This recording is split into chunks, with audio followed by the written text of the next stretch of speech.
We are live for UFC 311 featuring Islam Makhachev versus Renato Moicano for the lightweight title. Also, in the co-main event, you got a big one. Merab takes on Umar Nurmagomedov for the bantamweight title. Tell me you don't want to see that one. And next up, coming up right now, Yuri Prochazka versus Jamal Hill. We got all three full fight reactions for you next. Broadcasting live from an undisclosed location. This is the TCMMA Podcast with your host, Chris Cross. Whoa!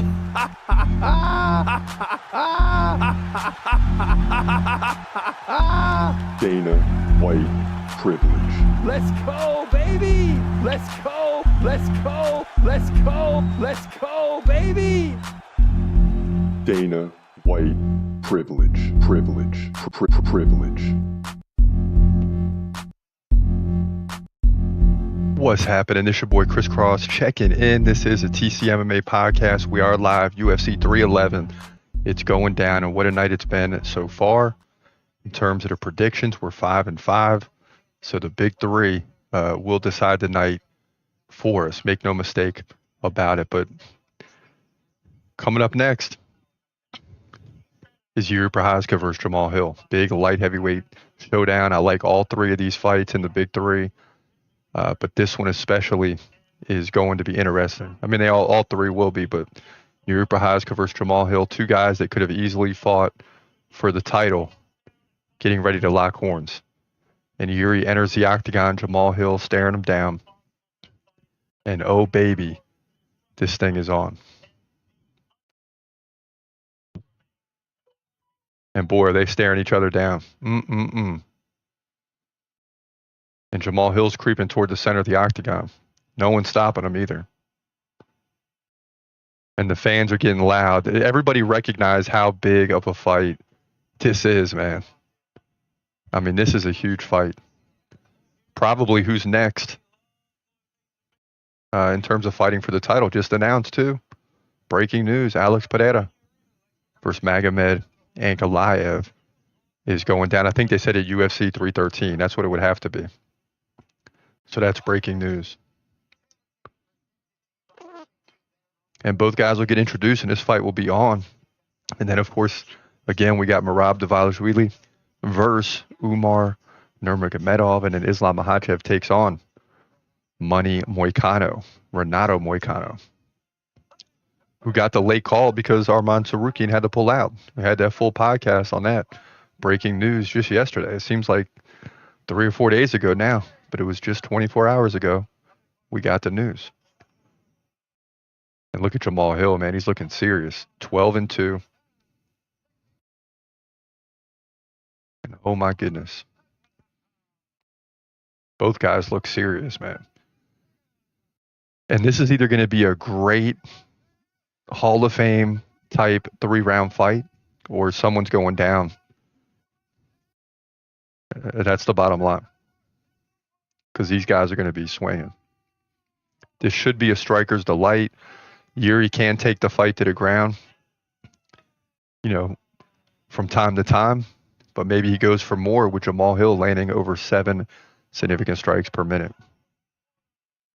Now the crowd roaring for Yuri Prochazka. And so far tonight, it hasn't been good, really, for the Americans.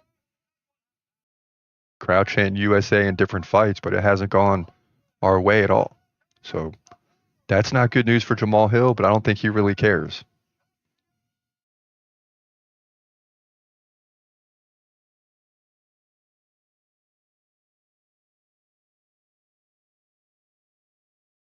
These are two championship fighters squaring off. It's just a non-title fight, but it feels like a title fight. All right, so let's tune this thing up. Light heavyweight division, big fight here, UFC 311. We're going to be with you till it finishes. You got Yuri Prochazka versus Jamal Hill, and this thing is getting ready to start right now. Both guys being introduced, both guys staring each other down. And I don't know if I want to be in the octagon with either guy worse. I mean, they're both can finish anybody at any given time. Here we go. That's the bell, and this thing is on. First 5 seconds gone, and Yuri comes out with 2 straight leg kicks, just tapping the knee. Jamal Hill letting him know he's there. So you got the lefty, Jamal Hill, now turning righty, back to lefty, switching it back and forth. And really, that's going to be necessary against Yuri and the way he utilizes those straight leg kicks. You got to keep Yuri off balance, and that's what Jamal Hill is already doing. Switching stances multiple times here in the first 40 seconds. Nice leg kick by Jamal.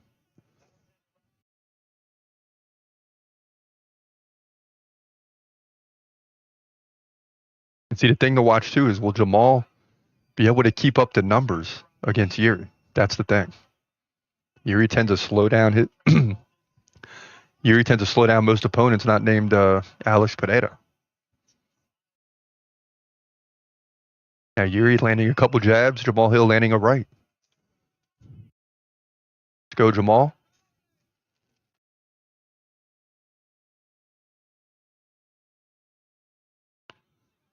Both of these guys still on our dude list, top 20. Oh, and here we go. They're opening up now. Nice knee by Jamal Hill. I think there was a low kick there by Jamal. They tap gloves, and this thing continues. So good sportsmanship there by Jamal Hill. Oh, big right. And you better be careful.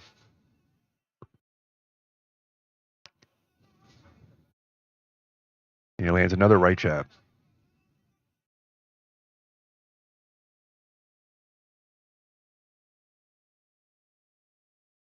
Jamal Hill's a wild dude, too. I mean, I don't know if you guys saw the video of him stepping to Alex Pereira in the gym, which is crazy considering the guy just dominated you. And Yuri, for that matter.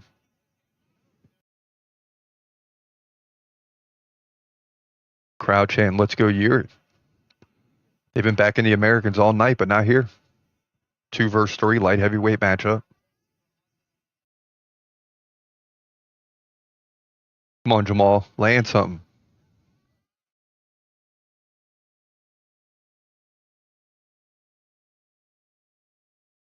Come on, Jamal.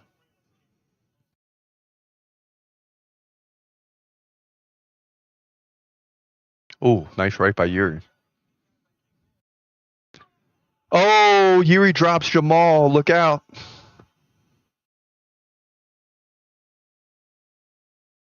And now both guys getting back to their feet. Jamal looks a little surprised by that, but he's still striking. And Yuri definitely caught him. Oh, both guys trading rights. I'm telling you, it's either going to be a 3-round battle like this, Hall of Fame type fight. Takes 2 to tango, or someone's going down. And a nice knee by Yuri as he grabs the back of the head of Jamal Hill. And Jamal Hill just landing 9 significant strikes here in the first 3.5 minutes. So he usually gets that in a minute.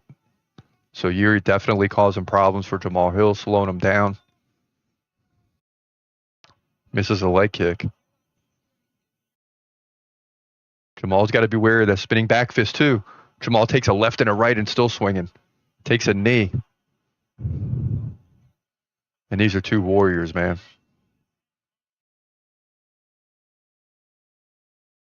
Both guys, really back to 100% now from the injury. If you're ever at 100%, so let's just say 95. Oh, big right by Yuri. I'll tell you what, Jamal's a tough dude, man, but Yuri's having his way right now. 20-11 in head strikes, 27-13 in significant strikes. Yuri misses on a leg kick. Jamal's hands are down, and he looks tired already, but still packing a lot of power.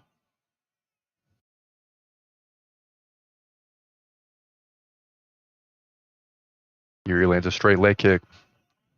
15 seconds left in the round. 28-15. Yuri in significant strikes. And there's a tap. Boom. Yeah, these guys are going at it, man. Great first round. Oh, big left by Yuri at the bell.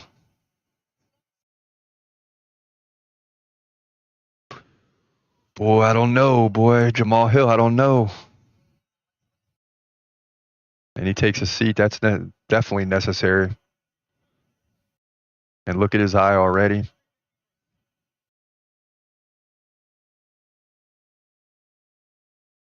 And we're going to find out a lot about Jamal Hill tonight. I mean, we know he's a tough guy. But right now, Yuri landing a lot more. 30-17 in significant strikes. Really no control time, just 7 seconds for Yuri. So again, this is going to be a stand-up striking affair like we said in the prediction. And we're getting the replay now. He caught him on that left. He ducked and then boom, straight through.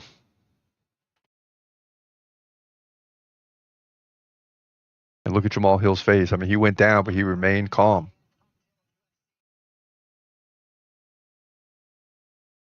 Both guys, and well, I won't say both guys. I mean, Jamal Hill can get in better shape, in my opinion, but Yuri looks in tremendous shape. Jamal Hill never really looks, when you look at his body, like he's in perfect shape, but that's just the way he's built.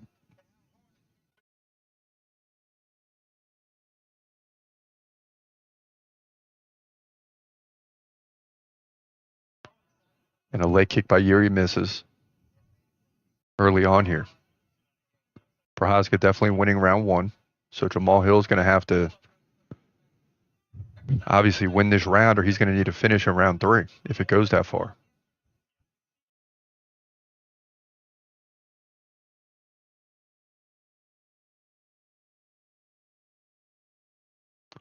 Come on, Jamal. Switch up the momentum here. Just land one big punch.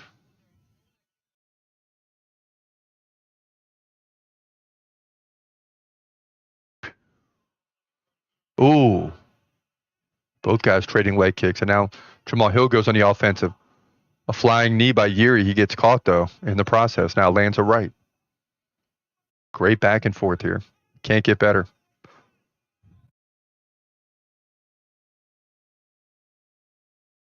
Ooh, now an eye poke. That's going to slow things down. But Jamal Hill getting poked. Yuri quickly apologizing. So, and we'll get the replay here. You see the fingers out. Yeah. Boom. Oh.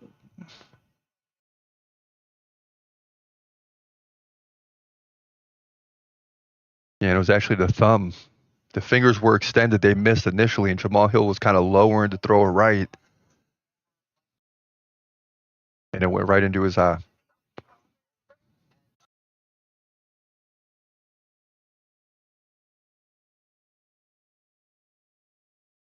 And here we go, round 2. Still underway. 1 minute and 20 seconds gone.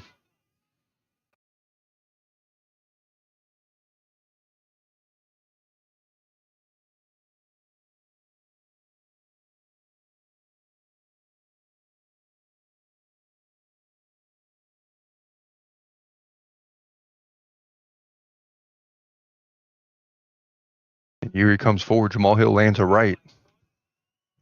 Oh, a big right by Jamal Hill. Let's go. Let's go, Jamal.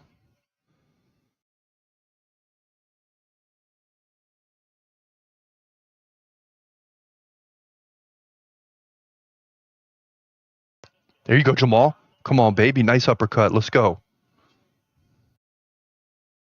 Come on, keep landing, though. Keep landing. There it is. But when Yuri lands, man, it's big time.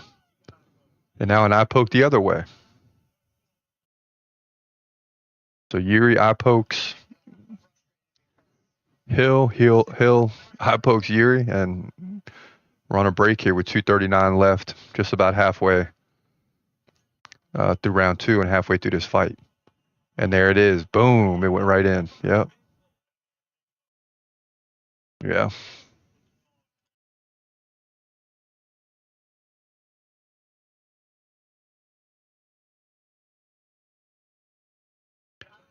And this round certainly closer. I think you could say Hill might have a slight edge right now. Head strikes getting closer. It's now 26-21, still Yuri. But the fact that it's getting closer is telling me that Jamal Hill is leading in this round.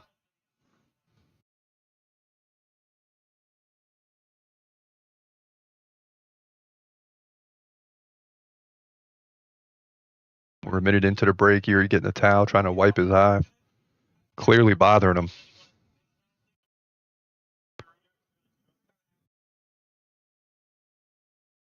And Yuri's the type of guy that wants to fight no matter what. And right now, he's got plenty of time. He's got 3 minutes and 40 seconds.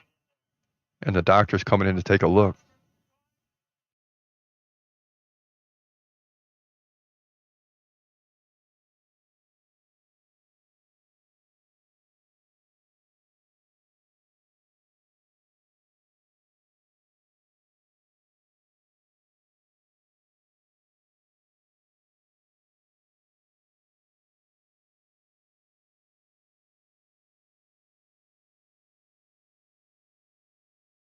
Yeah, Yuri's ready to go. And Mike Beltran, the ref, is trying to slow him down. The doctor's looking at him, shining the light. He's saying, "Yeah, I'm good, doc." And they're saying, "Yeah, you're good." And he's still blinking. I mean, it's still causing him problems. He could have took another 3 minutes here, but now both fighters being warned to watch their fingers. And listen, this has been a great fight, so it is what it is.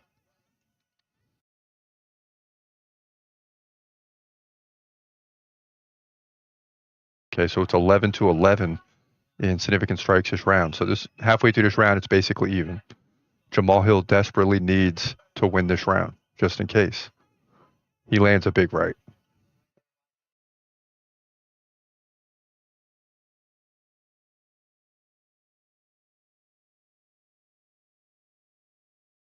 And Yuri trying to find that flying knee. Jumped up again. Ooh, and lands a big right on Jamal. These guys are going at it, man. Ooh, nice right by Jamal, baby. Let's go.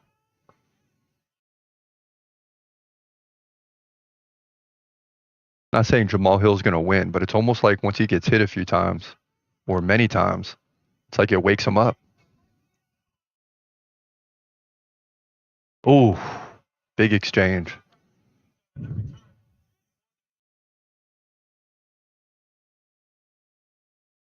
Jamal Hill lands a right, lands another one, and misses on a big right-left combination. Now Yuri pressing forward. What a fight.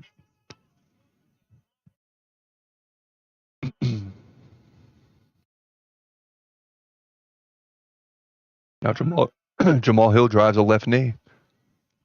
1 minute left in this round. Great fight so far.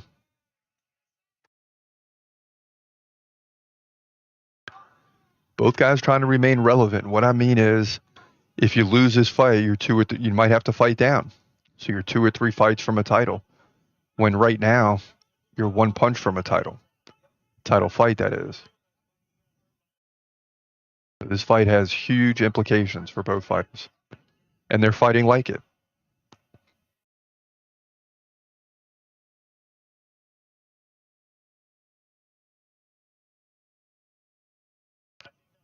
Jamal Hill looks much more comfortable in this round. I don't know if he's going to win it. It's going to be close.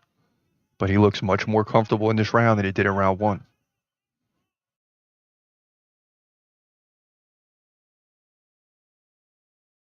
Oh, that was big. I think Jamal Hill's going to pull off this round. He's got to. He's tied in head strikes. There's another one. Yeah, so Jamal Hill takes the lead in head strikes. So big round for Jamal Hill. What a fight. This is what I expected. 51-47 in significant strikes for Yuri. None of this really matters round by round, right? Jamal Hill leads 32-31 in head strikes, but it just lets you know that Jamal Hill was down big in both those categories after round 1. Now he's closed the gap, so he definitely won round 2. With these judges, though, you never know. But in my opinion, he won round 2. And now we got a big, decisive round 3 coming up. And I love the fact that both these guys are standing and striking. There's really no takedown attempts yet. I mean, both guys want to keep it on the feet. Yeah, you see the replay there. Nice body shot by Hill. Oh, my goodness. And they got the odds right in this one, right? They're both basically even. I mean, Jamal Hill is a slight favorite on his side. But basically even. And here we go. Decisive round 3 is underway. They touch gloves, hug it out, and here we go.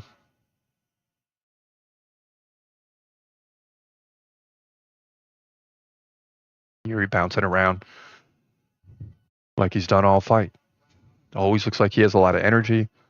Creates confusion for his opponent. He's trying to get back to work like he did in round 1. But both guys got to be careful at the same time. Have selective aggression.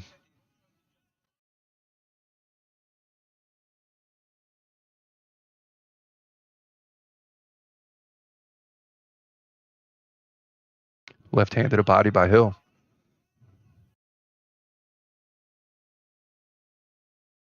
Nice leg kick by Yuri to the body. Comes in, lands a left. Jamal Hill's in trouble. Yuri lands another left and a right. Jamal Hill stays standing. He's just trying to get out of there. He's taking some punches now.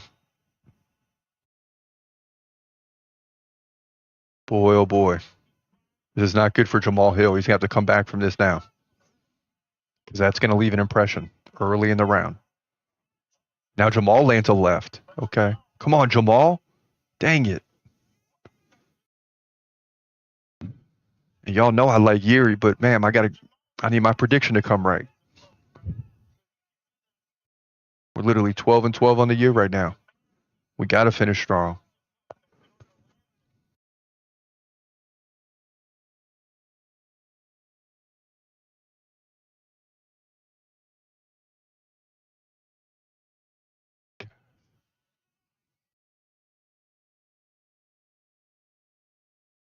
Jamal Hill appears to be slowing down a little bit. Not like looks like he's getting finished or anything. He's just not being aggressive enough to where he's going to win this round if he keeps this up. Throws a big right there, misses. Lands a right hook.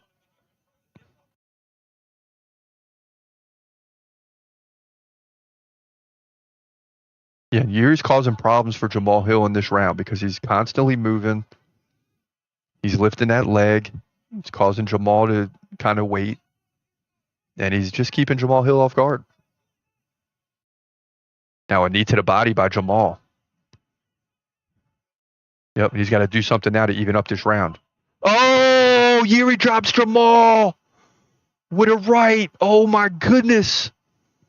Jamal Hill's in serious trouble. Jamal Hill gets up, but for how long? Now he lands a knee. This is what I'm telling you, a Hall of Fame type fight, man. And Jamal Hill goes down again. He's on his back. And Yuri's looking for the finish now. He's covering up. He's covering up, and that's it. He shoves off Yuri, and Yuri gets the TKO victory over Jamal Hill. Gosh. Man. And the crowd is going crazy. Yuri Prochazka has done it. Wow. What a fight, man. So Yuri Prochazka TKOs Jamal Hill, who just ended up covering up, went down a second time in the round, and that's a wrap. Yuri Prochazka moves to 31-5 here with a big victory in the light heavyweight division at UFC 311. And ladies and gentlemen, I wanted my prediction to come through, but that's what I'm talking about. That's what I'm talking about right there. What a fight, man. And as much as I wanted Jamal Hill to win, I'm glad it was a finish and not a decision. Just because someone deserved to win that fight, man. So Yuri Prochazka looks like all types of excited, obviously. He gets the big win, and this keeps him obviously more relevant than Jamal Hill. And this is going to be a major, major setback for him. Make no mistake about it. This is a major setback for him.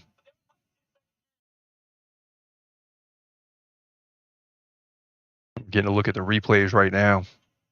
Ooh. Yeah, so that's the way it goes, man. Jamal Hill goes down, but listen, stay tuned because we're coming right back after this quick break. We're going to look at the predictions for the co-main event and main event at UFC 312, and then getting into the big prediction for tonight's co-main event for the bantamweight title. Stay tuned. We'll be right back after this.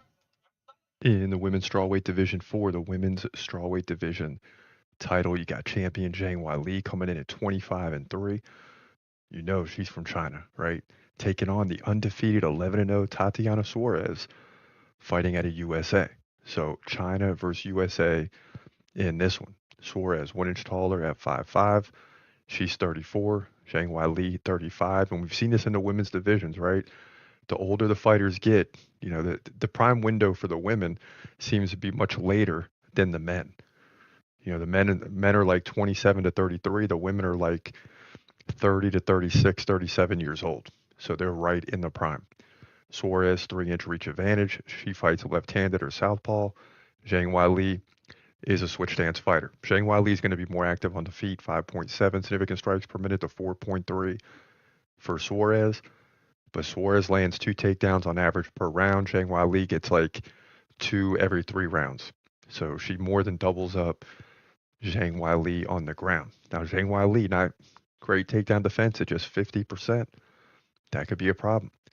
But she's winning. She beat Yan Xiaonan by decision, in dominant fashion, 106-43 in significant strikes, 6-3 on the ground against Amanda Lemos, 6 takedowns to none, 163-24 in significant strikes. So it's like the old Zhang Weili is back. You remember she lost back-to-back fights to Rose Namajunas by KO and split decision. But since then, she's run off 4 straight victories. Suarez, 100% takedown defense. That'll be tested in this fight if Zhang Weili decides to go to the ground. Now, Suarez beat Jessica Andrade by submission. Beat Montana De La Rosa by submission. Nina Nunes, decision. So she's rolling as well. And what you see from Suarez is she just takes the numbers of her opponents and brings them way down. Like Jessica Andrade, she took her down 3 times, held her to 11 significant strikes and over 6.5 minutes of action. So that's going to be the big question mark. Can she slow down Zhang Weili like she does with other opponents? And can she dominate the ground? We saw Zhang Weili had 12 takedowns in the last 2 fights. Suarez has had 9 in the last 3. So, boy, this is a tough one because you got Suarez on the come up. This is a big time levels fight, obviously, because you're fighting for the title. Zhang Weili is rolling right now. And this is a tough one for me. I want to see Tatiana Suarez win. Do I believe she can win? Yes. Zhang Weili is the favorite, but I'm going to take a chance here, man. Something just tells me it's Tatiana Suarez's time. This is going to be a big fight, and she's going to try to dominate the ground. And if she can't do that in the first 2 rounds, right? If she gets beat in the first 2 rounds, even if it's not a finish, hopefully, she's not going to win this fight. But if she can show in the first 2 rounds that she can dominate the ground in one of those 2, she's going to go on to win 2 of the next 3 rounds to take the title. 48-47, in my opinion, by decision. If she could submit Zhang Weili, that would be even better. I don't believe that's going to happen. You never know. I mean, that would be huge. But Tatiana Suarez, in my opinion, is going to win the belt. And what better to have an American fighter at the top of the women's strawweight division and one that's undefeated at 12-0. That's my opinion. That's what I think happens. And she's got to do it on the ground. She's got to slow down Zhang Weili with the takedowns and dominate in control to get the win. And I believe she does that here to capture the women's strawweight division title at UFC 312. In the middleweight division for the middleweight division title, your main event at UFC 312, you got Dricus du Plessis coming in at 22-2. He's the champ, taking on Sean Strickland in a rematch. Strickland 29-6, battling his way,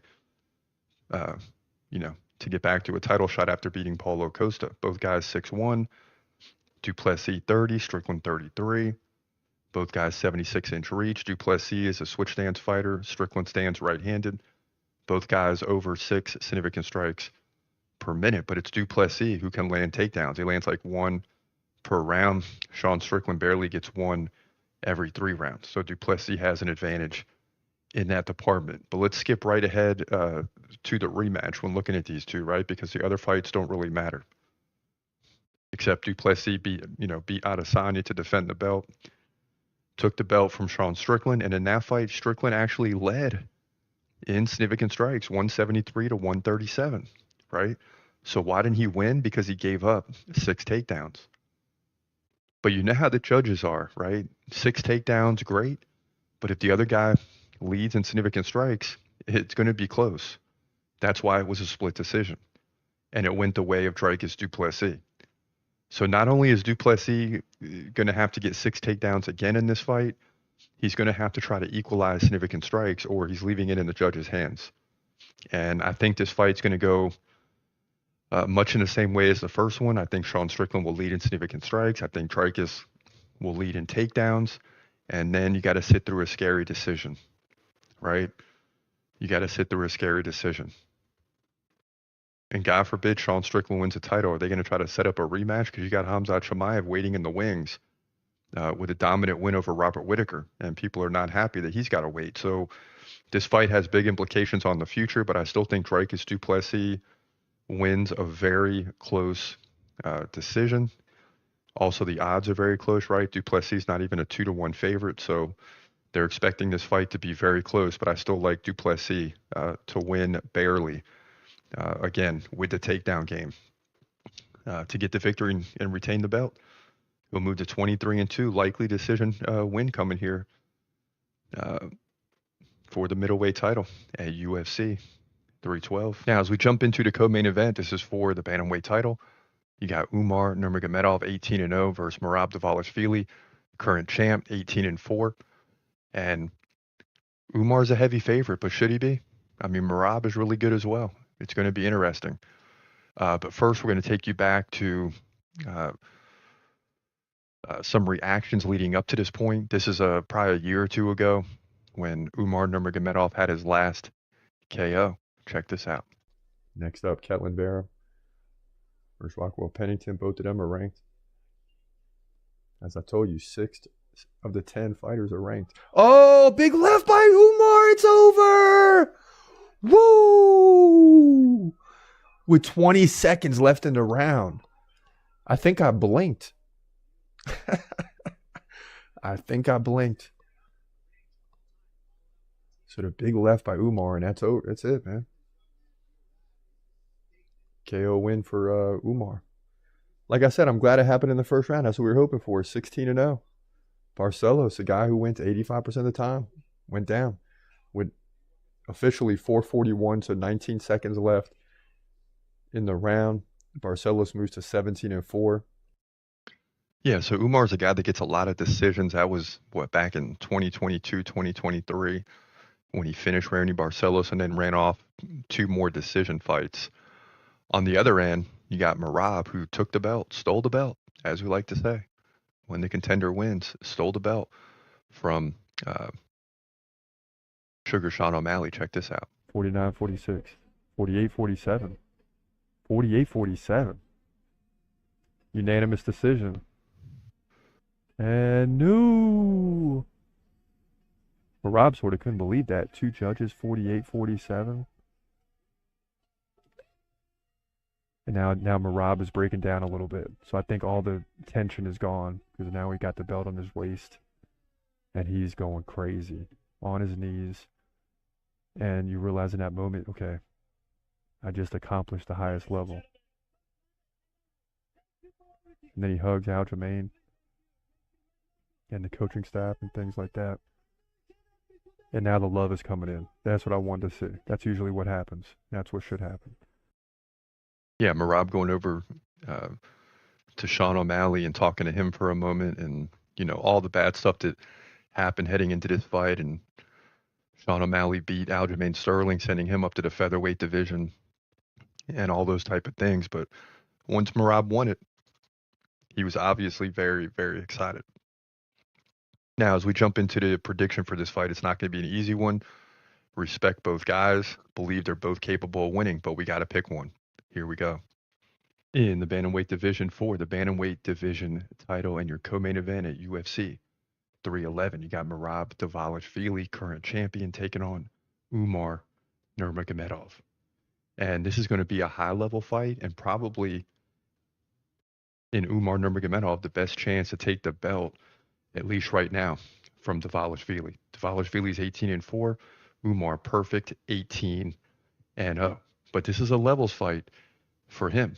All right, he's the favorite, but he's got something to prove here. Umar's 2 inches taller at 5'8". He's just 28 years old. Merab 33. Both guys still in that prime window. Umar 1 inch reach advantage, 69-68. Both guys stand right-handed. Both guys just over 4 significant strikes per minute, so pretty active. Then things get interesting with the takedown game, right? Merab lands more than 2 takedowns per round, or right at 2, while Umar also lands like 4 takedowns over 3 rounds. So not quite 2 per round, but he's still getting a lot of takedowns. So the takedown game will be important here. Merab, 80% takedown defense. Umar, 100%. Can he keep that 100% up against Merab, though? That's going to be the big question. Now, Merab is coming off an impressive win over Sean O'Malley, a.k.a. the Sugar Show, by decision. 6 takedowns to none, 82-47 in significant strikes. Just dominant. He also beat Henry Cejudo by decision. Piotr Jan, decision. Jose Aldo, decision. Right? And in the last 3 fights, he's just dominated with takedowns, 22-2 in takedowns over the last 3. So Umar is really going to have to defend well here because Merab's going to continue with the same game plan. Now, Umar beat Corey Sandhagen by decision, 5 takedowns to none. That's impressive. Also against Beksat Almakhan, 5 takedowns to nothing, 68-3 in significant strikes. So he's just dominating. Then he KO'd Raoni Barcelos. So he's shown that he's well-rounded. He has the ability to finish opponents as well. So this is going to be a high-level fight. And really, you would think when Merab beat Sean O'Malley that he's going to hold on to the belt for a while, but I don't think so. I think Umar is going to come in here and get the victory. Now, it's not going to be as easy as any other fight he's had in the past. He's going to have to prove that he can defend takedowns, obviously. He's going to have to prove that he can win on a high level. But wouldn't it be nice if he can just go in there and KO him in the first round? Of course it would be, but I don't think that's what happens. I think this fight goes to a decision, and Umar wins 3 rounds to 2. It's going to be very close. Umar's 100% takedown defense will be tested here. I don't think he'll come out of this fight with that same number, but he'll defend a lot of takedowns. But he's still going to give up 2 or 3. He's got to just escape 1, win those 3 rounds, and he gets the belt.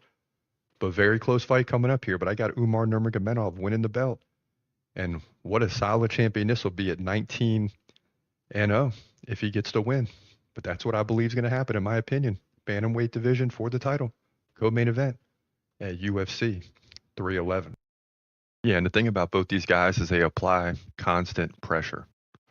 I mean, they apply constant pressure. So that's why I say Umar's 100% takedown defense is going to be tested, because Merab is going to apply constant pressure from the beginning of this fight till the end. But Umar still gets the job done. Very, very close fight, though. Looking forward to it. Always exciting when the bantamweight title's on the line, but that's one of the 4 we see changing hands this year. So we'll see if there'll be more than 4, but we're likely to get 1 on this card for sure. You're watching the TCMMA podcast. And now, back to your host, Chris Cross.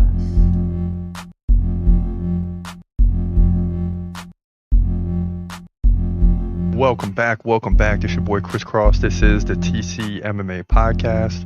Now, these guys haven't even started making the walk yet. So we got a few minutes before this fight kicks off. We're getting a look at the preview for the fight. Where they're following both fighters and hyping up the fight and things of that nature. But I figure while we got some time, why not? Let's look at next week. Well, not next week. We got the week off next week. But the following week, you got a big one at UFC Saudi Arabia between Israel Adesanya and Nazaruddin Amavov. So while we got a few minutes, let's get to that prediction right now. By the time we come back, this fight will just be about to kick off. So stay tuned. In the middleweight division, your main event at UFC Saudi Arabia, you got Israel Adesanya, former champ. He comes in at 24-4, taking on Nazaruddin Amavov, who comes in at 15-4. And this fight, to me, is a lot like Colby Covington, right? Adesanya is the type of guy that's going to beat everyone below him and hopefully get a chance at a title fight at some point in time, right? But if he starts to lose, he can kiss that, potential goodbye. So this is a big fight for him. Adesanya 1 inch taller at 6'4". He's 35. Keep an eye on that age. Mayvov right in the prime at 29 years old. Adesanya 5-inch reach advantage. He's a switch stance fighter. Mayvov fights right-handed. Now, in terms of activity, they're both in the 4s per minute. Mayvov 4.5 significant strikes per minute. Adesanya exactly 4 per minute, and neither guy is really looking to get too many takedowns. I mean, Mayvov will get like 1 every 3 rounds, but Adesanya is going to make that tough. And where Adesanya has always been strong is he takes his opponent's numbers and brings them way down. So even though he's given up a half a significant strike per minute, which equates to about 7 or 8 throughout the fight, he's going to completely slow down Mayvov in this fight if it continues the way it always has. Now, takedown defense really isn't that important, it doesn't seem like, in this fight, but Adesanya stops 3 out of 4 takedowns, 75%. He's lost 3 of the last 4 to Alex Pereira by KO, Sean Strickland decision, Duplessis submission. So those guys are fighting for the title, right? Alex Pereira moved up to light heavyweight, but before he did, Adesanya took the belt back from him with a KO. So people are still talking about that. And Pereira led that fight 49-41 in significant strikes. So the heart of Adesanya is still there. His last 2 losses against guys that had the title at the time. So he's still in the game, ladies and gentlemen. Mayvov 78% takedown defense. That won't matter because Adesanya wants to keep it standing. He's run off 3 in a row. A big one in the last one against Brendan Allen by decision. Another big one against Jared Cannonier, which led to a 4th-round KO. And Roman Dolise by majority decision. His last loss was to Sean Strickland by decision. Strickland just dominated that fight. But again, Mayvov is 29, so he's just entering the prime window in that fight against Sean Strickland. He's getting better all the time. Adesanya is who he is, and the question is Mayvov good enough right now to beat Adesanya? It's very tricky because Adesanya is approaching that older age, but he's not too old yet, right? Mayvov is not totally in the prime, but he's 29, headed towards 30. He's like right there. It's going to be very interesting. Will there be a changing of the guard? That's the question in this fight. But listen, I got to go with Israel Adesanya. Mayvov is good, but I just still don't think he's as good as Adesanya. I think there's a clear difference in this division from the top 4 fighters in Hamza, Adesanya, Dricus, and Sean Strickland. And I still think it's going to stay that way after this fight. I like Adesanya to win this thing by decision. It's going the distance, in my opinion. But either way, maybe Adesanya gets a KO earlier. We'll see. But I like him by decision. Just on the feet. He's going to outclass Mayvov and probably win 3-2. It's going to be a close fight. But Adesanya outclasses him, throughout this fight by decision, winning 3 rounds out of 5 to move to 25-4. Big win for him here. Then he's going to cause problems in terms of the next title fight because everybody wants to see Hamza fight for the title. But they're both going to have to wait for Sean Strickland and Dricus Duplessis. So still a lot up for grabs in this division. But yeah, Adesanya wins this one here in the main event at UFC Saudi Arabia. Yeah, so you're getting a look at a lot of predictions during the break. Both fighters now, well, Umar making his way to the octagon. Merab hasn't come out just yet. So while we got the time, let's look at how things have transpired tonight. You saw we got the win there with Tagir early on in the night. We're looking good. And then we dropped 3 in a row. Actually, 4 in a row. Then we get Guskov and Bakoev. So we're back in it. But fall with Talbot. Then get the Ritter and Almeida. So we're back to 500 before the Jamal Hill debacle, in which he got TKO'd by Yuri. So we're back to 5-6. So a rough start. And you see last week we were 7-7. But luckily we're 1-0 in the main event. Last year, remember, we started 2-0 before dropping something like 7 of the next 9. So picks are never safe in the UFC. You just don't know what's going to happen. That's why the predictions are fun. But nonetheless, next up, co-main event, bantamweight title, baby. And Umar's now in the octagon. The man is 18-0. Phenomenal. Just 29 years old. right there in the prime. Dvalishvili, 34. Still in his prime, really. I mean, he's late in the window, right? 28 to 33, 28 to 34, right there. But slowly getting older. And this could be a huge, huge win for Dvalishvili. Because if he wins this, then who is there? I mean, we're going to get the Sean O'Malley rematch. But if Umar wins, obviously we got a changing of the guard. This is the first title we predicted to change hands this year. And our prediction for this division is that Umar wins this fight. And then O'Malley beats Umar later in the year. So we'll see if the first step is correct. And even if Merab wins, then we got an opportunity still for Sean O'Malley to win the belt either way. And you're getting a lot of very similar to the Sphere. You're seeing a lot of graphics here ahead of this fight. It's taken a little longer than normal. I don't know if Umar appreciates it. He's sitting in the octagon waiting for a few minutes now. And Dvalishvili hasn't even come out yet. And I know you remember the old days of boxing where the guy will be in the ring for 10, 15 minutes before the final guy will come out. So it's kind of what's happening here. Not quite as long. And here comes Merab Dvalishvili running through the division, 18-4, and looks dominant right now, right? But Umar trains with Khabib, so you already know what to expect, and you know he's going to be better every time you see him. And all these guys continue to prove themselves, right? I mean, obviously Khabib, 29-0. Islam Makhachev has just one loss. Umar, 18-0. So, I mean, these guys are just also seem unstoppable. So we're getting ready to get a great fight here, and I don't think anyone knows what's going to happen until this fight ends.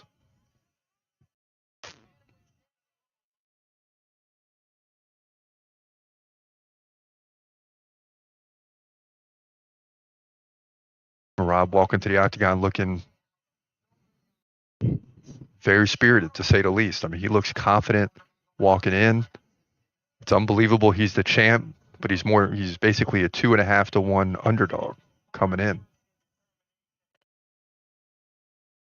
And not many people believe he's going to beat Umar, but really it should be the other way around. That's why we always say if you win the belt as a contender, you stole the belt. I mean, I don't think people are going to look at it this way because they're thinking Umar is going to win, but there's no reason not to believe that Umar can't win, right? He's got the longest win streak in bantamweight history at 10, 11 fight win streak overall, most takedowns in bantamweight history.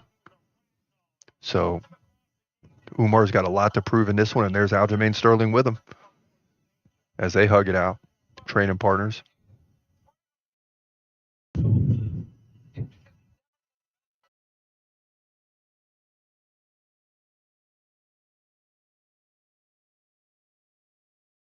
Merab's getting checked in. We still got the intros, and then the fight will be underway. But big implications in this fight. I mean, you got Sean O'Malley waiting in the wings. I mean, yeah, he lost to Merab, but he's clearly not done yet. The guy's still young. Sometimes when you lose a fight like that, you start training on an even higher level. And I think O'Malley will be back. But right now, we got a huge one here. We'll get to that later. Actually, as soon as this fight ends, really. But before we get to the end of the fight, we got to see the fight, baby. And Merab trying to pump up the crowd as he walks into the octagon. So finally, and this is one of the longer breaks I've seen before the fight. I mean, this thing took a while to get here.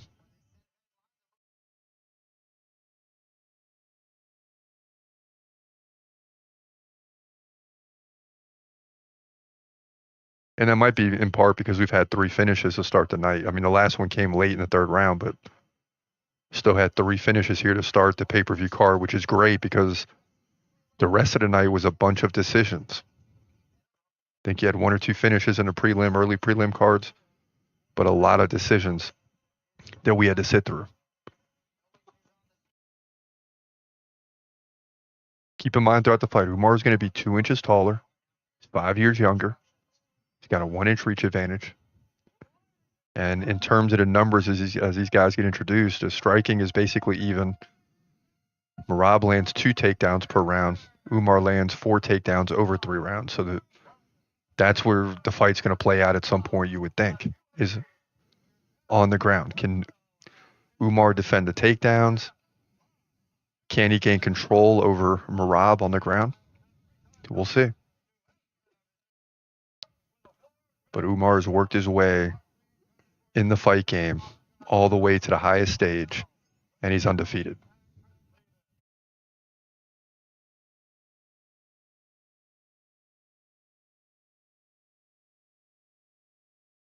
And we're entering a wild time. I mean, we really should almost consider Islam. I mean, Islam did get finished officially. I mean, he did. John Jones, both guys got 1 loss. John Jones had that DQ, but you're basically looking at almost 2 undefeated type fighters there. You got Hamza, who's on the rise. You got Umar with a shot right now.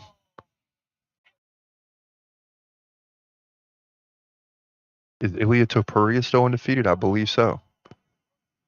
So I'd have to look at his record, but you're entering a time where guys are headed towards the title with impeccable records. And when they get these titles, we may be stuck for a while. See what happens with Islam after this, but we may be stuck for a while with some bona fide champions that aren't going to give up divisions. And then you're going to start seeing guys move up in weight classes. Like if Islam wins tonight, he might very well move up to welterweight, try to fight, Bilal for the title, even though they both got the same coach, really, in Khabib. Umar introduced, now Merab, and we're moments away from the first title fight of the year. And you gotta love it, man.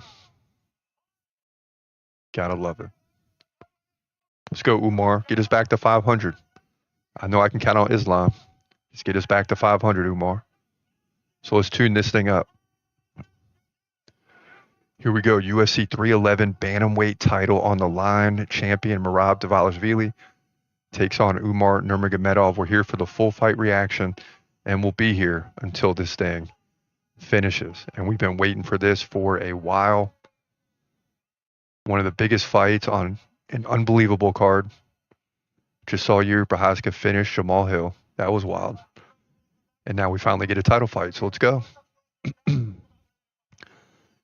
Both guys touch gloves. Umar almost didn't want to touch gloves. He looks like he towers over Merab, but so did O'Malley, who's like 4 or 5 inches taller. So it didn't matter in that fight. We'll see if it matters here. But Merab's shorter than most opponents. That gives him an advantage in the takedown game, right? You can get that head on the hip much quicker. Here we go. Fight's underway. At any time, this fight could end. And they're going to fill each other out on the feet, I'm sure. But at some point, this fight is going to the ground. Please believe it.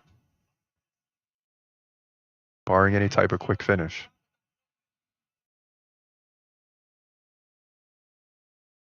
Both guys bouncing around. I mean, they're not even really feeling each other out. They're just moving right now. And I think they both respect the takedown game from their opponent. So it might be a weird round 1 where not much happens, honestly.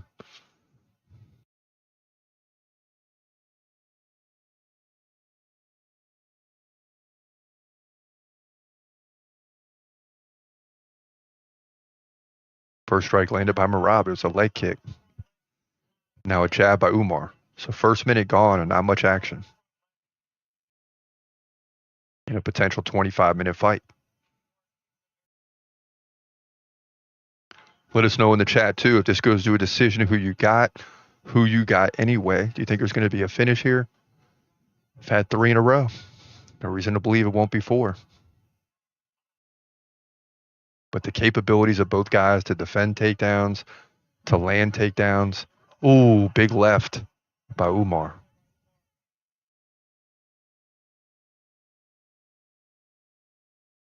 Now a big right by Merab. And Umar slipped. He gets right back to his feet there in the center of the octagon.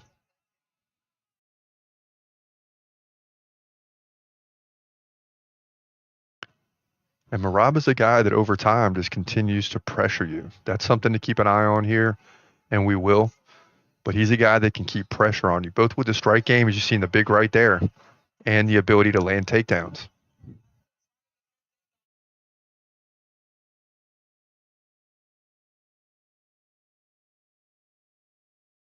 What's Umar thinking, right? What's Umar thinking? I mean, you worked your way to this situation. You're 18-0. You're finally here. How much of a chance do you want to take in this first round? And both guys are swinging.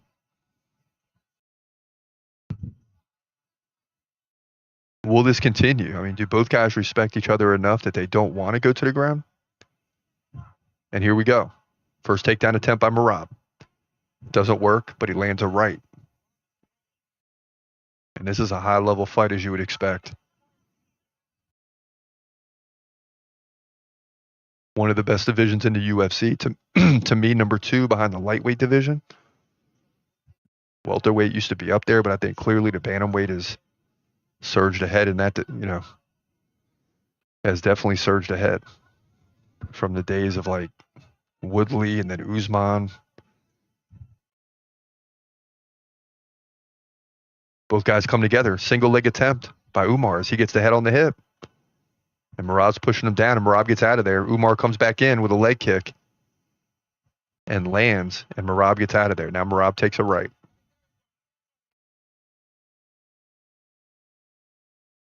And I think Merab already knows this fight is going to be different. Because it's like if you're Merab, used to being able to take down your opponents at will, control the fight, but now you're in there with someone who's just like you. It's like staring yourself in the mirror and beating yourself, overcoming.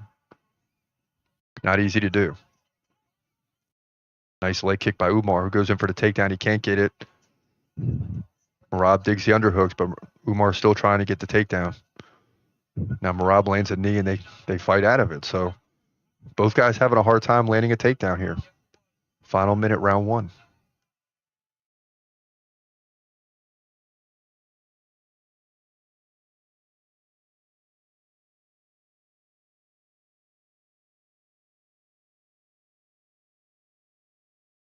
Come on, Umar, you got to get aggressive. There's a big left. Okay. Come on. Very close first round. 9-6 in head strikes for Umar. There's another one. Ooh. And Umar connected big there. Now's the time to be aggressive, Umar. Now's the time to be aggressive, baby. Come on. There's a tap. Secure it around, Umar. You need one more. And Merab goes back into the fence. And that's going to do it. And wow, for 2 guys that land almost on average 2 takedowns per round each. There's no takedowns in round 1.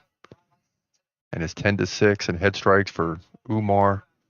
14-14 in significant strikes, and total strikes are basically even as well. So here we go.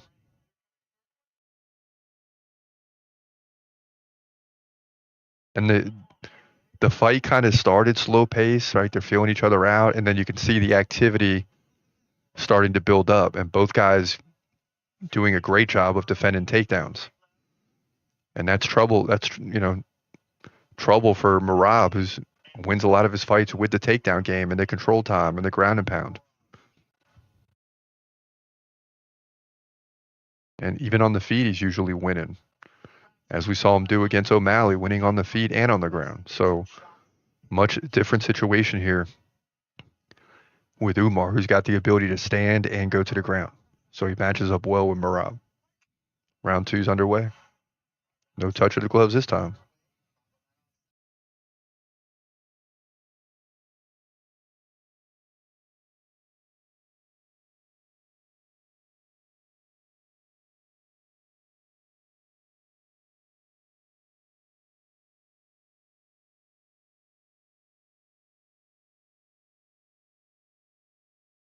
So you got another feeling out period here in round 2. It's like neither guy wants to make a mistake,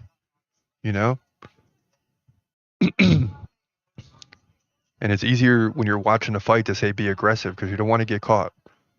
But you got to go for it too to win the fight. Just like round one, things are picking up a little bit here. Nice exchange there. Big right left by Umar. And a leg kick. Boy, he's like one shot away from dropping Merab, I'm telling you. Lands another right. Ooh, nice exchange by Merab. These guys are really throwing now. It's like, forget the takedowns right now.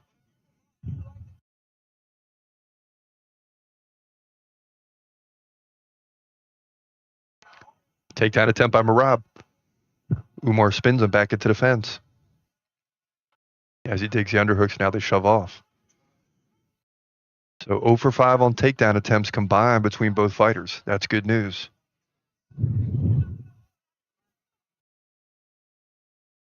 Because it appeared until Sarukian had to pull out, we might get 2 grappling matches, right? Well, right now, this is anything but.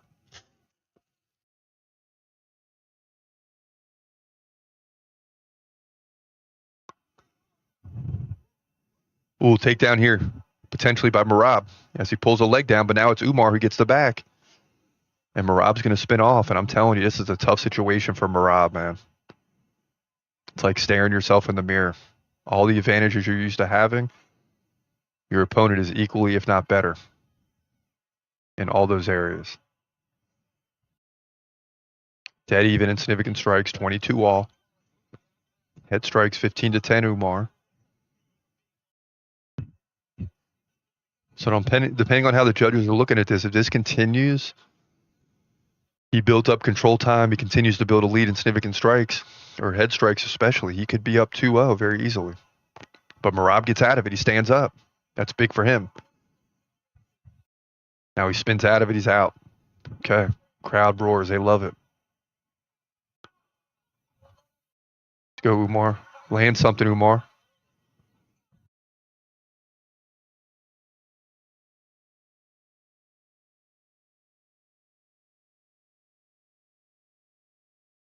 And Merab bouncing around still, but he looks to me like he might be slowing down.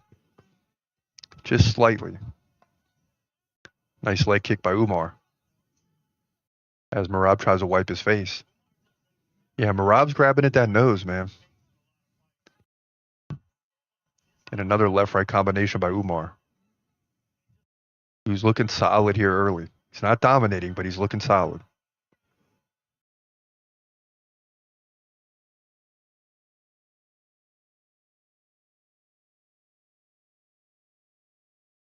Another takedown attempt by Umar. No good. 1 for 8.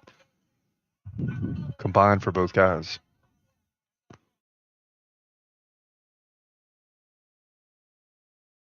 And they're swinging now.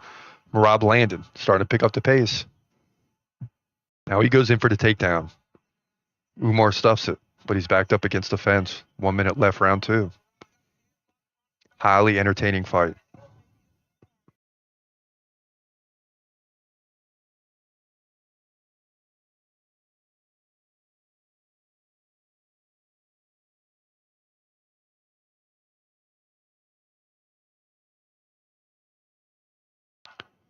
We're over 9 minutes in, less than a minute on the ground. Both fighters standing and striking. 20-15 Umar in head strikes, 30-30 in significant strikes. It's been even since the beginning. I mean, both guys are landing.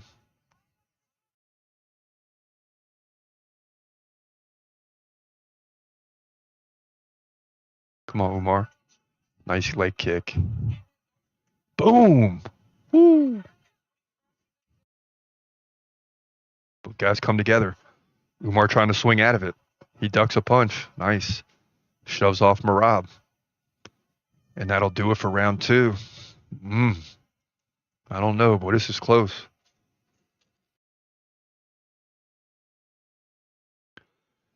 Even in significant strikes, Merab leads in total strikes by 6. Umar leads in head strikes by 7. So, very close fight. Merab standing in the corner. That's a good sign. Umar seated. And he's getting instructions from Khabib. Khabib's telling him, don't hold anything back. The time is now. Give him no space. Give him nothing. Continue to pressure. And that's the key. When you pressure, it's hard for your opponent to even attempt a takedown. There's been times here where Umar looked very good with some combinations, but you see the big takedown in that round. Nearly took, I mean, he did take the back for a second, but Merab get right back to his feet, wasting no time. So great fight here through 2 rounds. Bantamweight title on the line, baby. Coming up next, Makhachev versus Moicano. Stay tuned for that. Money Moicano getting a big shot, big opportunity.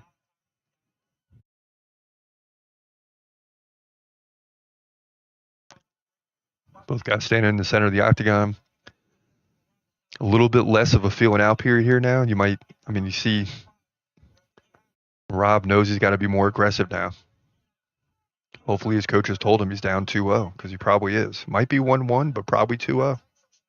Got no point, no choice but to get aggressive. Merab lands a right. Now he's got the single leg. Ooh. And Merab gets a takedown. Here we go. Okay. Oh, and a big left by Umar. This is wild, man.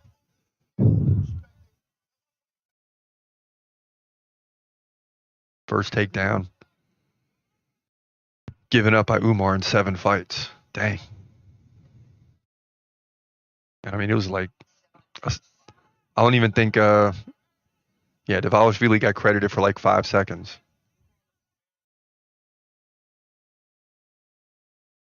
So Umar got back up real quick. 340 left, round 3.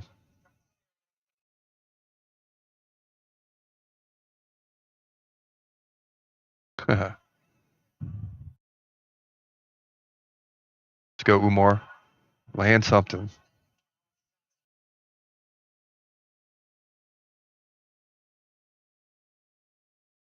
Man, I want to see him, for our O'Malley prediction to come true at the end of the year, or within the year. We kind of, if Umar is going to win, we kind of need a decisive victory. If it's a very close fight, they might give the rematch to Merab over O'Malley. So,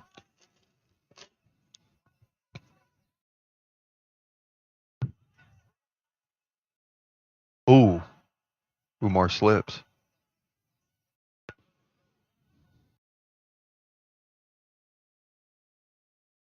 Just about halfway through this fight, 2:45 left, round 3.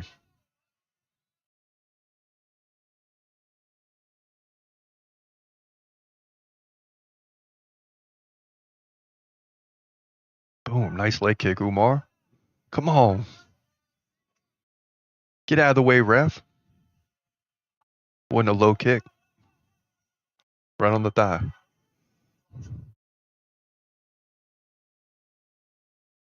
It's amazing how close these guys are in significant strikes. The numbers coming in, they're like dead even.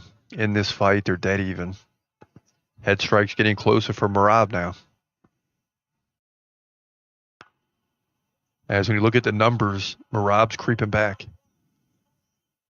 And he's got a 5, leads by 5 in significant strikes. Trails by 3 in head strikes. But nice takedown by Merab. Then he points at Umar. So Merab's starting to get some momentum here, starting to get some confidence.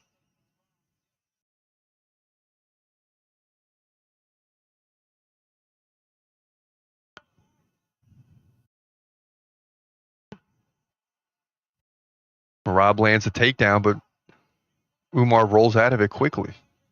We'll see if they count that as a takedown or not, because he didn't get any control time. Look at this, Merab smiling to the crowd. You better worry about Umar. You better worry about Umar right now.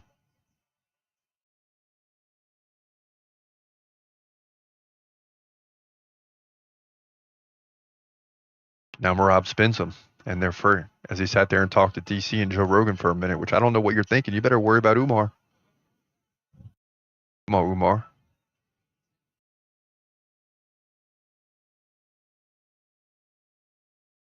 $17-10, Dvalishvili in this round, significant strikes.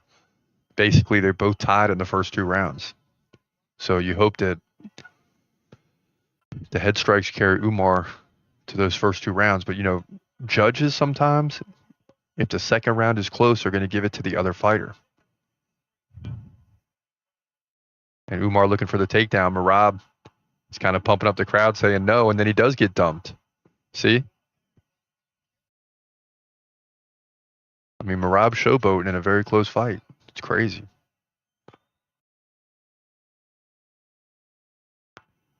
Now he's pumping up his fist to the crowd again, which is crazy. 3 rounds are done. And Umar shoves Merab. He doesn't like it, but that's Merab for you. And a part of it is he might just be trying to hype himself up, quite honestly.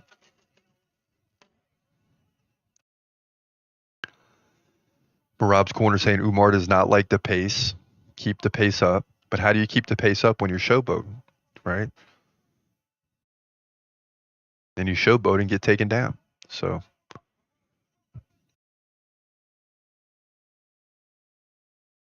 And also, if you're a judge, you may not like that because you might be saying as a judge, like, this fight's close. What are you showboating for? You really think you're leading this? Okay. So, it's human nature. Now we see Khabib in the corner with Umar. Khabib giving his final instructions. We can't hear what he's saying. But I'm sure Khabib's giving him some helpful hints here as Umar starts to breathe hard. So we'll see if it holds true. Merab's corner saying he does not like the pace. Umar does not like the pace. To keep the pace up. And you see Umar breathing hard, so there might be something to it. Who knows how the judges are going to go right now because every round has been close. I think for sure Umar got round 1. I think for sure Merab got round 3. Round 2, I don't know. Now all of a sudden Umar is a favorite in this fight. When you look at the numbers, he's the favorite as of right now. So as we get into the championship rounds now, round 4 is underway. And this is going to be a highly contentious final 10 minutes, that's for sure. I mean, a highly contentious final 10 minutes. And we wouldn't have it any other way. Can Umar steal the belt? Come on, Umar. Let's go, baby. Let's go. Oh, and Umar attempts a takedown. And he misses it. Now Merab's on top. Oh, boy. And Merab almost landed a big right.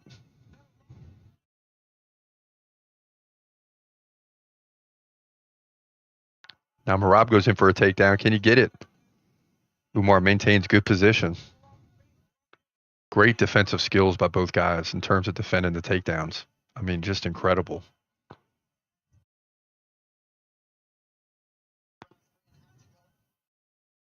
And a nice right on the way out for Merab.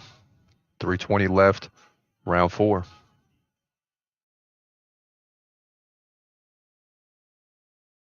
Both guys exchange leg kicks, and it's just a battle, man. It's back and forth. Now Merab's starting to pull away in significant strikes a little bit. He's up 10.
All right, so the bottom line is Merab Dvalishvili holds serve and wins this title fight.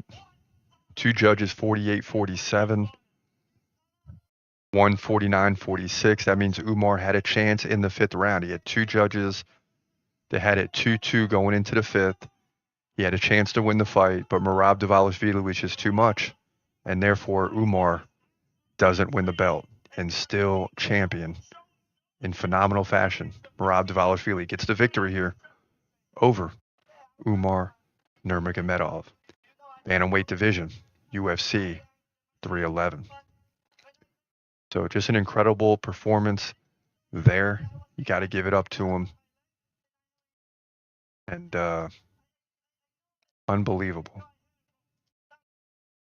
Unbelievable. So listen, stay tuned. We're coming right back after this quick break. And then, of course, we got the main event on tap.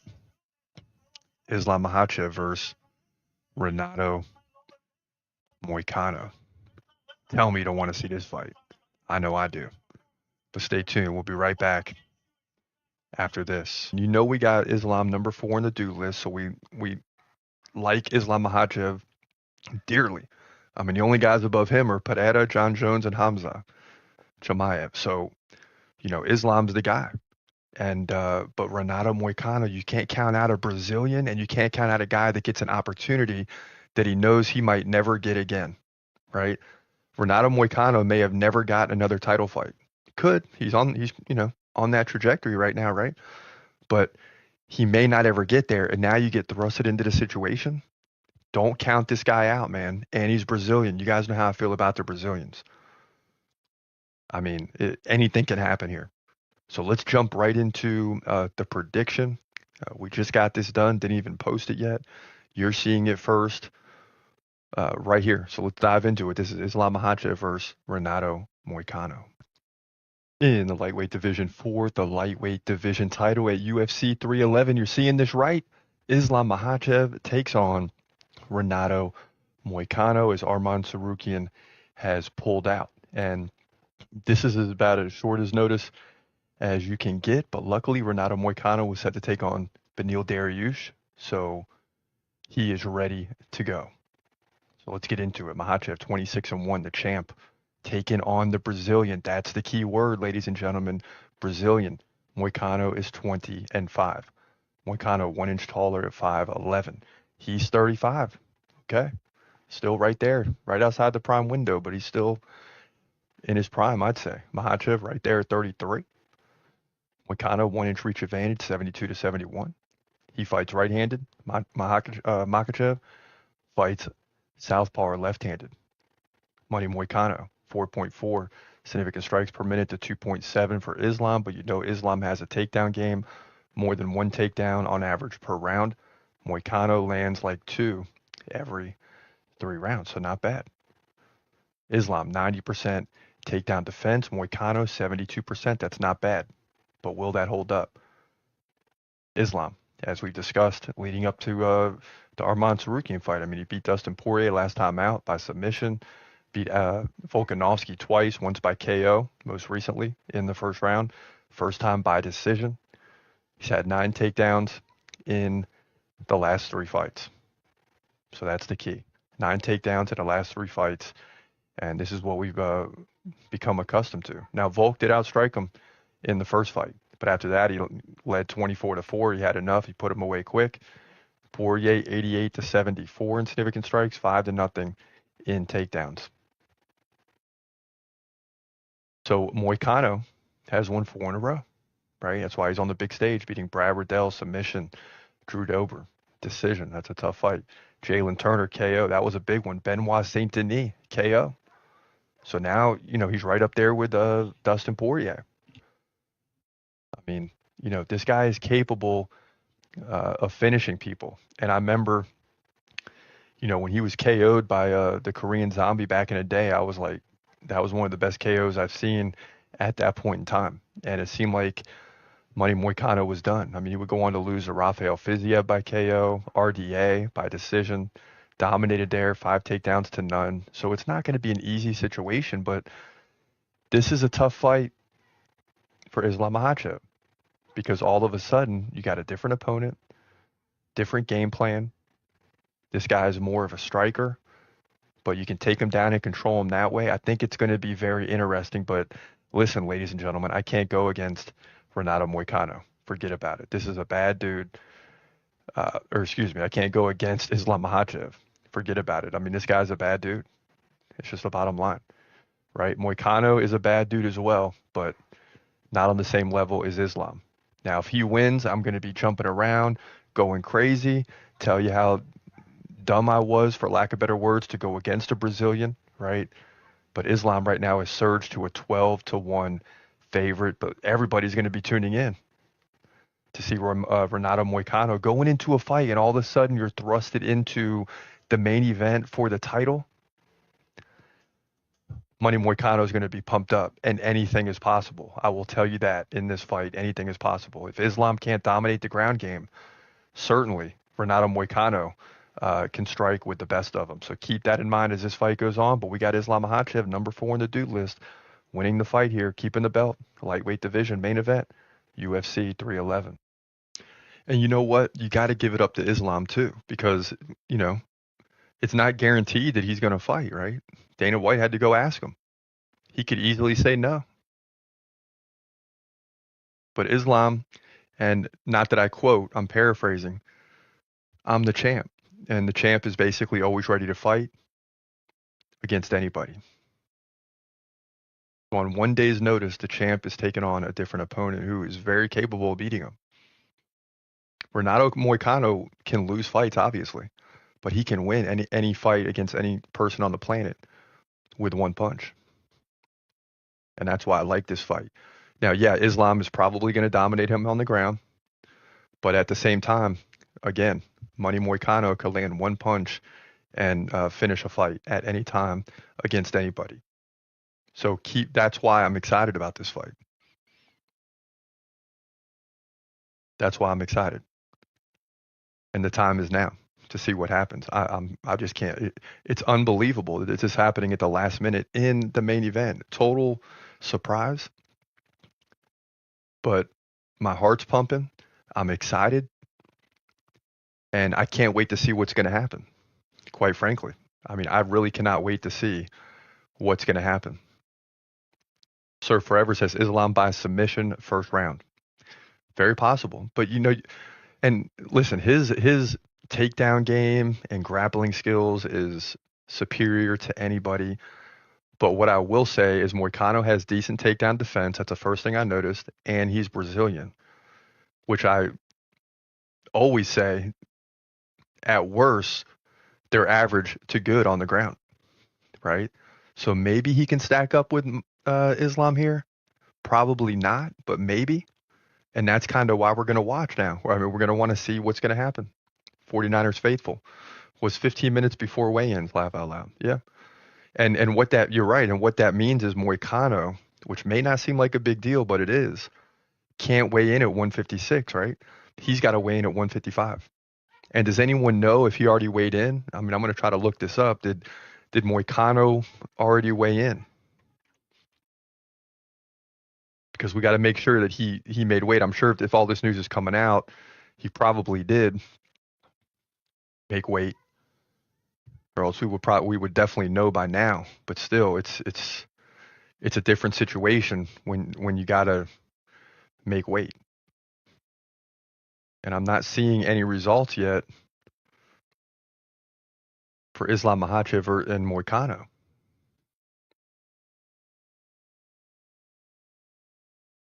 Oh, here we go.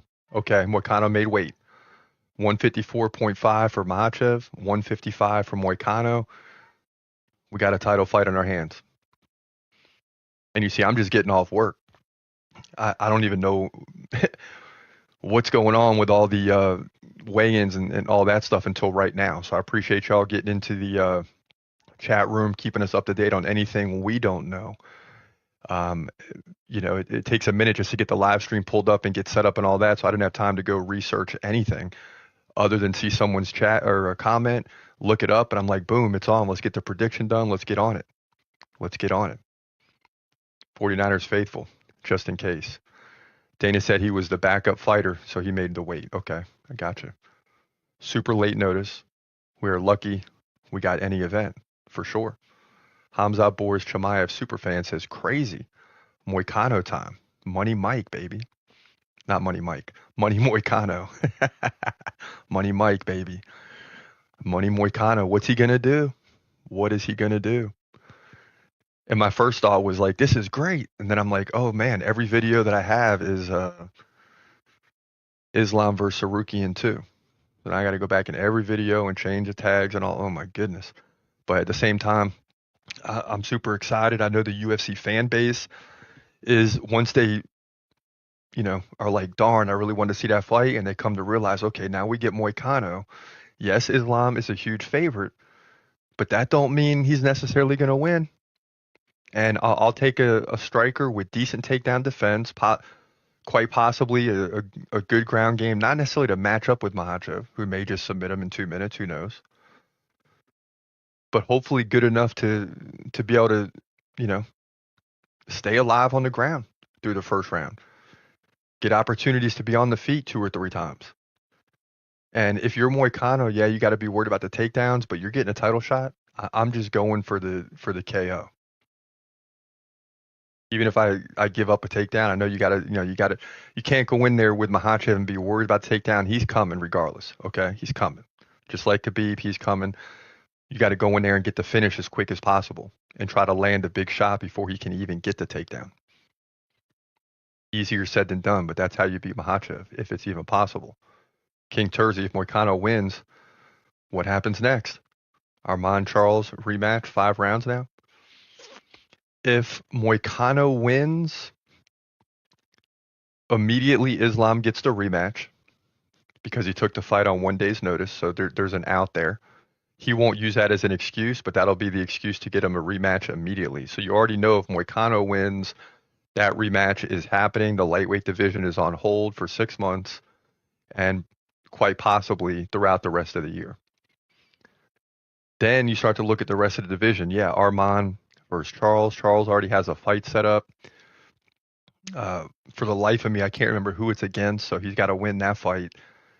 And then we go from there. But this opens up, if Moicano wins, it changes everything in the sense that it just puts the division on hold because Makhachev will get a rematch. Cocoa Butter says, I like to see Moicano steal it. And I like that you use that word steal. Cocoa Butter, I like that you use the word steal. Because when the contender wins the belt, I always say they stole the belt. And people get crazy when I say that. What do you mean stole the belt? He didn't steal the belt. He won it fair and square. No, I'm saying when the contender wins, we're always surprised because you're facing a champion. So when you're the contender and you win the belt, as Cocoa Butter said, that's my backup. Okay. So for now on, when y'all get on me, I'm going to say Cocoa Butter says so. Okay. Cocoa Butter said, I like to see Moicano steal it. And that's what I'll say if Moicano wins the belt. He stole the belt. Because most people are expecting Islam to win. Most people are expecting the champion to win. And when you hear and new, to me, that means the belt was stolen. Because they always say in fighting, you got to beat the champion. You can't tie the champion. You're going to lose. You got to beat the champion. And therefore, you steal the belt, in my opinion. 49ers faithful, I would love to see Moicano pull it out somehow. I know in the back of my mind, as much as I like Islam, I'm like, God, I would like to see Moicano beat him. Then we get the rematch, and basically nobody else is fighting for the lightweight title until 2026. That's what that means. If Moicano wins, the lightweight division is on hold until we get an ultimate winner between the two, and that will carry us through 2025 because that fight won't happen until June, July, August for sure. Hamza Boris Chimaev superfan says Islam's 4th fight in short notice. You're right. Volk, Moicano, Hooker, Green. Dang. That's how you become a legend, man. Great fact right there. Sounds like everyone wants Moicano to win. On the prediction, I'm like, Islam's going to win, right? That's Islam. He's number 4 on the dude list. We're not going against that. Islam wins the fight. But in the back of my mind, I'm like, God, I'd like to see Renato Moicano steal the belt. We have seen this all before, he says. The guy with nothing to lose always fights hard, whether he wins or not. I know. And who is the one?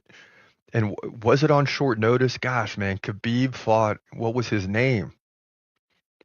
And it ended up, everyone thought it was going to be an easy fight. I don't remember if it was short notice, but it went the distance, I'm pretty sure, really late in the fight. And Khabib won, but it wasn't easy. And this could be one of these situations because you're right. He Al Iaquinta. Yes, sir, Terzi. Yes, sir. Khabib fought Al Iaquinta on day notice. Yes, on one day notice. That was the fight. And Al Iaquinta came in, and it was like he didn't win. And I don't remember how it finished, if it was a decision or a late submission. I'm pretty sure it was a decision, but you're like, man, this thing is a tough fight here. You're watching the TCMMA Podcast. And now, back to your host, Chris Cross.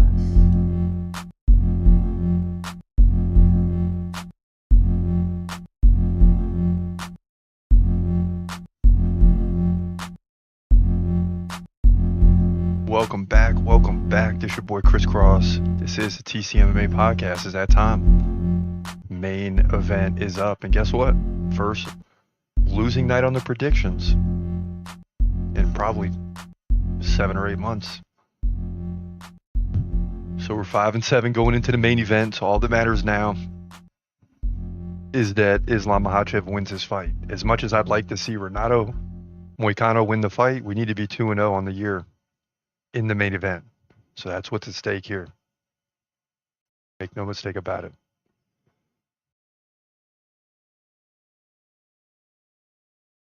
And Renato Moicano already in the octagon.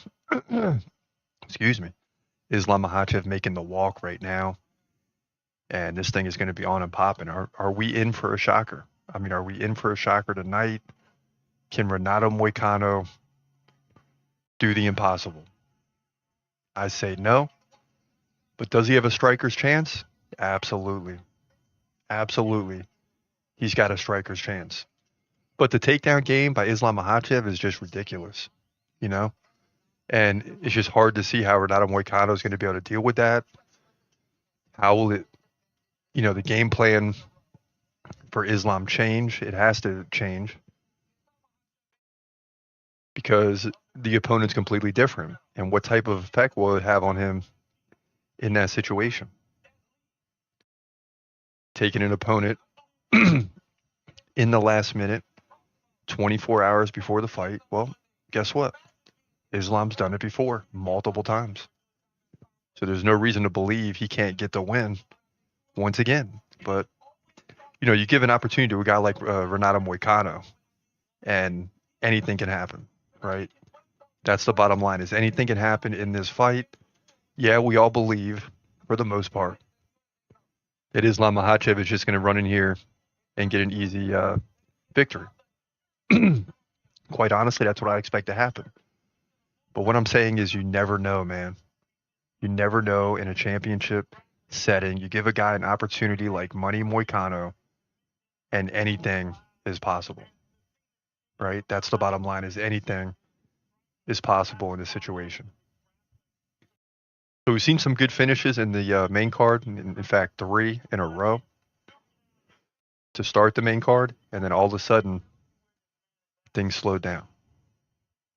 And we get a great fight in the co-main event for the bantamweight title. But it was a decision, not a finish. All right, so Islam is making his way to the octagon. And this thing's about to be on and popping.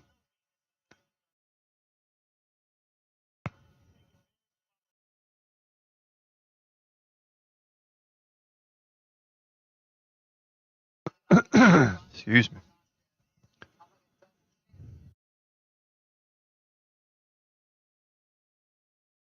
Well, when we saw fights 4 and 5, we're like, it's going to be a quick night on the watch party. Well, we're approaching 2 hours now. So anything but. This thing continues to drag on with a long, you get one fight that goes 5 rounds. That's 45 minutes right there. So Moicano 35. The time is now. Makhachev right in the prime window at 33.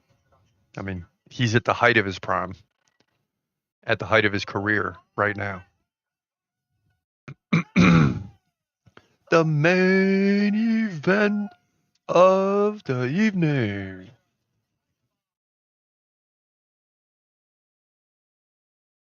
Islam looks a little nervous.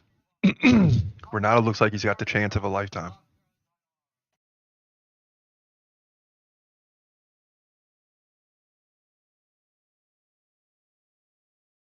I'd like to know how much more money Renato Moicano's getting for this fight. That's what I want to know.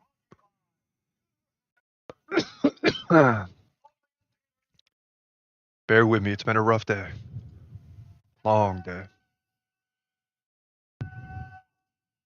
No. Yeah. Let's go. What's better than a lightweight title fight? Almost nothing.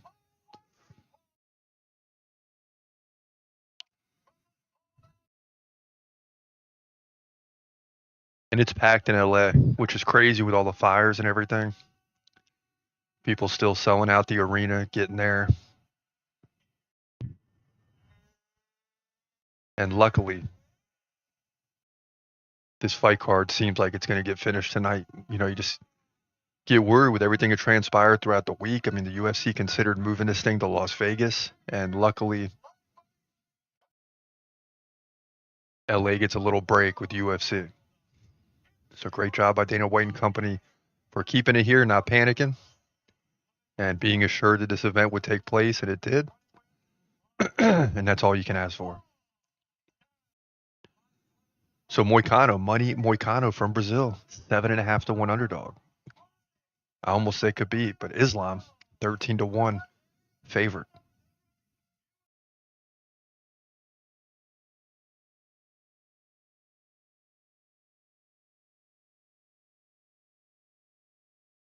Renato Moicano. That's right, money Moicano. My bad, baby.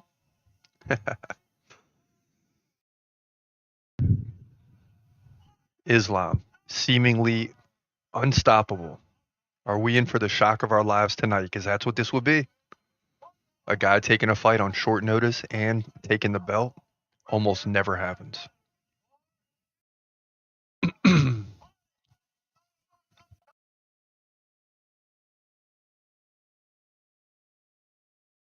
Defending.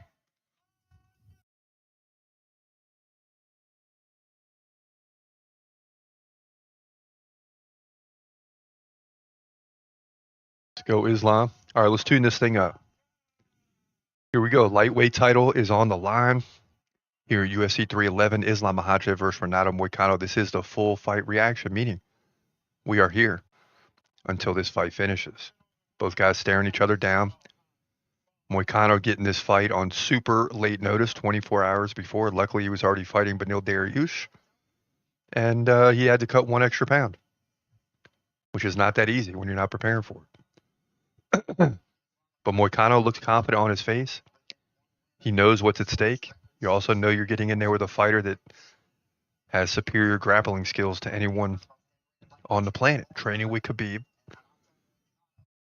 We just saw Umar fall. Tagir Ulanbekov won earlier in the night. And here we go. This thing is on. And a leg kick by Moicano to start this thing off.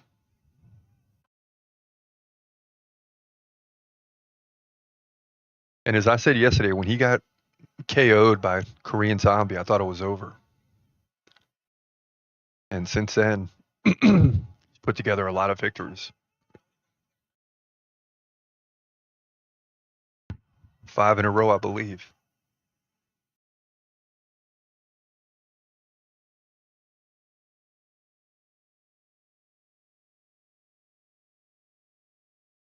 And as these two feel each other out, you got a lefty in Islam and a righty in Moicano.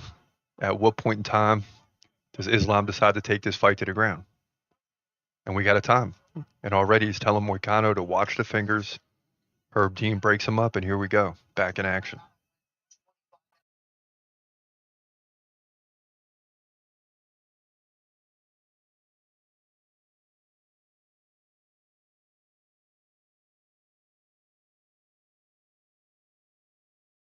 Not much action yet. I mean, they're really feeling each other out. Again, this is a different opponent than Islam was expecting, right?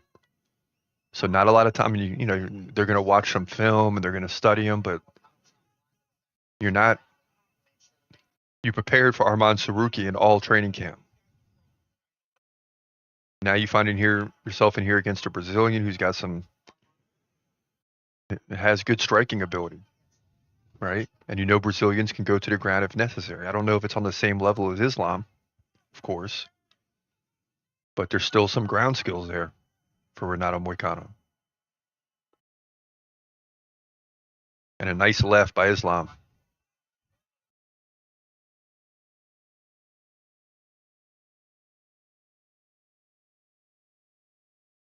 But a long feeling out period here for both fighters. Oh, big left by Moicano, drops Makhachev, and he gets right back up. Oh, man, that's going to give him some confidence. And Islam's going to shoot for a takedown anytime now. I mean, do you really want to stand here and give Moicano an opportunity on the feet? I don't think so. I still think Islam has the advantage on the feet, but it's a lot closer on the feet. And here he goes. He shoots in, gets the head on the hip. And we'll see how Moicano defends this as he gets taken down pretty easily. Smart move by Islam. You knew it was coming. And he'll have a tremendous advantage on the ground. Make no mistake about it.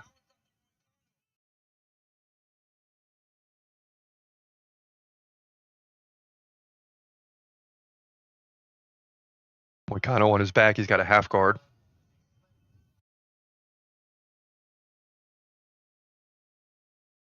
So as you get a look at the replay, it wasn't a knockdown,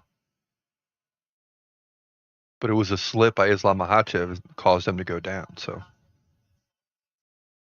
not that it matters now, but in real time, you know, if you're a judge, you don't know that.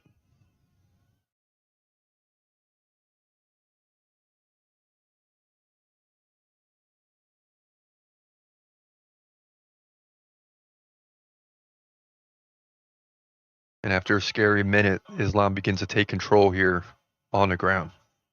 As he tries to get into side control. He can't get the right leg out, though.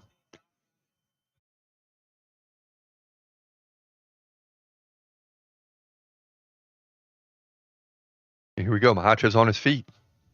And he goes back in. Oh, he locks in. Oh, he locks it in. This is trouble.